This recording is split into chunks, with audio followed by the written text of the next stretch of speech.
BKE Liga sortu zenetik, Bizkaialdek Bizkaiko klubei gorengo lehiaketan lagundu egin deutze, eta urte hauetan Bizkaiko aurraunabe suspertu egin da. Nik uste dut, gune erreferentziazkoa direla hemen daukaguzen hirurak eta arrauna bera, fitxetan federazioko 1.100 fitxa daukaguz eta eskola kiroleko 250 fitxa, guztira 1.350 fitxa daukaguz eta 15 klub daukaguz arraunekoak.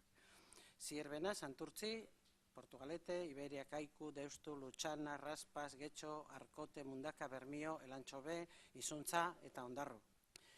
Desde los comienzos de la Liga ACT, Bizkaialde ha apoyado a los clubes vizcaínos en el máximo nivel competitivo y en estos años, además, hay que decir que ha resurgido el remo en Bizkaia, lo cual es una gran satisfacción. Asteburu honetan hasiko da lehiaketa eta gu sorteriko unena opa deutzego gure hiru Bizkaiko taldeoi.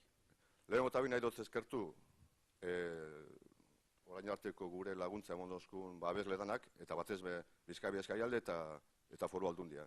Benetan eskerrak, eure laguntza barik, ez da posible izango gu hemen egotia. Empezamos a estar unidos en estas ocasiones que yo creo que es importante arrancar los vizcaínos juntos y deseándonos entre todos nosotros la suerte que es evidente que se necesita y que al final el mar y nuestros remeros y nuestros entrenadores pues determinarán dónde debe estar cada uno. Muchísimas gracias a Bizkaialde, a la Fundación Bizkaialde, pues porque para nosotros Bizkaialde es importante en nuestro día a día.